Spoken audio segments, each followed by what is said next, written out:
আসলে আমরা ভাবছিলাম শাহবাগী বলতে প্রাথমিকভাবে শাহবাগের গণজাগরণ মঞ্চে যারা আন্দোলন করছে তাদেরকেই বোঝানো হচ্ছে। পরবর্তীতে এই সংখ্যাটা আমরা বুঝতে পারলাম যে যারা ঘাতক দালাল নির্মূল কমিটির পক্ষে ছিল তাদেরকেও বোঝানো হচ্ছে, যারা জনতার আদালতের পক্ষে ছিল তাদেরকে বোঝানো হচ্ছে, মানে গণ আদালতের পক্ষে ছিল জাহানারা ইমামের, তাদেরকে বোঝানো হচ্ছে। মোদ্দা কথা যারাই 1971-এর পর থেকে ঘাতক দালালদের বিরুদ্ধে রাজনীতি করছেন তারা সবাই শাহবাগী। শাহবাগীর সংজ্ঞা যদি এইটা হয় তাহলে শাহবাগী হইতে আমার কোনো আপত্তি নেই। এটা অত্যন্ত দুঃখজনক এবং লজ্জাজনক। আমরা দেখতে পেয়েছি ছাত্রদল পরবর্তীতে তাদেরকে হচ্ছে বহিষ্কারক, তাদের অনেক একটা কমিটি বানিয়েছে, যে কমিটির মধ্যে দিয়ে তারা বের করবে কারা কারা ছাত্রলীগ। দেখা গেছে সেই কমিটির মধ্যেও ছাত্রলীগ ঢুকে গেছে। কাজে আমরা শিবিরকে তো গালিগালাজ করি যে ছাত্রলীগ লিখবো আমার ভবিষ্যৎ মসৃণ পাতায় পাতায়, এই উজ্জ্বল ক্যানভাস আমার প্রিয় খাতায়, সঠিক পাতার খাতা রঙিন কলার বাঁধা, শিখেছি দেখো নতুন করে মজার ধাঁধা। ভাল লাগে এই খাতায় লিখে যতবার, মনে হয় এ আমার সেরা উপহার।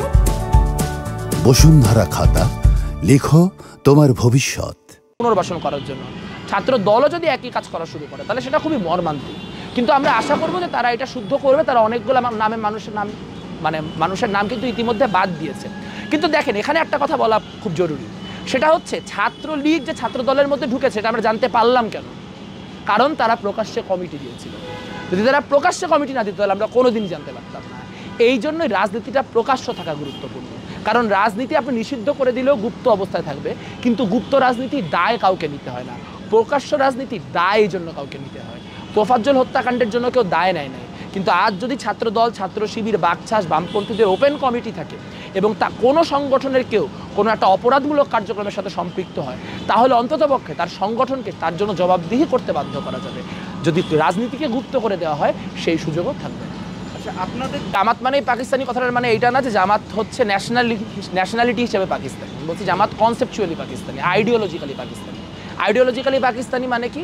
এমন একটা রাষ্ট্রের ধারণায় বিশ্বাস করা এবং এমন একটা রাষ্ট্রের ধারণায় 2025 সালে এসেও বিশ্বাস করা যে দুইটা দেশের মধ্যে কোনো ধরনের ঐতিহাসিক, সামাজিক মানে মিল না থাকলেও শুধুমাত্র ধর্মের ভিত্তিতে দুইটা আলাদা আলাদা ভূখণ্ডকে একটা দেশ বানায় চালানো যায় এবং সেটাকে ধর্ম দিয়ে শাসন করা যায়। যেই ধারণা, সেই ধারণা 71-এই পরাজিত হয়েছে। কাজে সেই ধারণাকে যারা ফিরায় নিয়ে আসতে চান, কেউ যদি বলতে চান যে কি বলে গোলাম আজমের বাংলায় শাহবাগীদের ঠাঁই নাই, তাহলে আমরা অবশ্যই বলবো যে গোলাম আজমের বাংলা বলে কোনো কিছু এক্সিস্টই করে না। কারণ তুমিও জানো, আমিও জানি গোলাম আজম পাকিস্তান। এটাই আমরা বলার চেষ্টা করছি। আর দ্বিতীয়ত হচ্ছে যে উনাদের কথাবার্তা সম্পূর্ণ মুনাফেকিতে পরিপূর্ণ। কারণ উনারা আমাদেরকে বলেন আমরা কুসুম কুসুম বিরোধিতা করছি, আমরা কবে কি করছি সেগুলো প্রত্যেকটা ডকুমেন্টেড। আমি দেখাইতে পারবো নরেন্দ্র মোদীর আসার আগমনের আগের যে আন্দোলন, সেই আন্দোলন করে আমি এই এলাকায় রক্তাক্ত হয়ে পড়েছিলাম। আমি দেখাইতে পারবো যে 2023-এ ব্যাকড্রপ ভাঙার পর আমার কী অবস্থা হয়েছিল। আমি বলতে পারবো যে ক্যাম্পাসে কতবার আমি ছাত্রলীগের বিরোধিতা করতে গিয়ে মাইর খাইছি। কিন্তু আপনার ফরাদ দেখাইতে পারবেন না যে তিনি কোথায় আন্দোলন করেছেন। তিনি বলেছেন যে তার ক্লিপ নাকি আছে এরকম আন্দোলন করা চট্টগ্রামে। তো সেই ক্লিপগুলো সামনে আসুক, আমরাও একটু দেখি। কারণ আমরা তো সামনে খালি ফ্যাকাল্টি কমিটিতে ফরহাদের নামই দেখতে পাই, আর সাদিক কায়েমের 2018 সালে ছাত্রলীগের মানে কী বলবো হলের প্রোগ্রামে যায় হাততালি দিতেই দেখতে পাই। এর বাইরে তো আর কিছু দেখতে পাই না। সাধারণ শিক্ষার্থীদের কেউ এই আন্দোলনে নিয়ে আসা হয়েছে আমি নিশ্চিত। কারণ যেহেতু তাদের গেস্ট রুম, গণরুম নিয়ে একটা বিতৃষ্ণা আছে, সেই ভয়কে কাজে লাগায় এই কাজ করা হয়েছে। কিন্তু আমরা প্রকাশ্যে দেখতে পাইছি বাকছাস, বাংলাদেশ গণতান্ত্রিক ছাত্র সংসদ এই আন্দোলনের নেতৃত্ব দিচ্ছে। আমরা আরও দেখতে পাইছি যে ডাকসুর পদপ্রার্থী উমামা ফাতেমাও এই আন্দোলনের নেতৃত্ব দিচ্ছে। এবং ছাত্র শিবিরের অনেকের কথা অলরেডি ফেসবুকে আসছে যে যারা শিবিরের বিভিন্ন প্রোগ্রামে যায় এরকম মানুষজন এই আন্দোলনে আসছে। তাহলে বোঝা যাচ্ছে যে এটা একটা গুপ্ত রাজনীতির চক্র হিসেবে ফাংশন করছে এবং এরা একই সঙ্গে রাজনৈতিক হয়েও রাজনীতির বিরোধিতা করতেছে।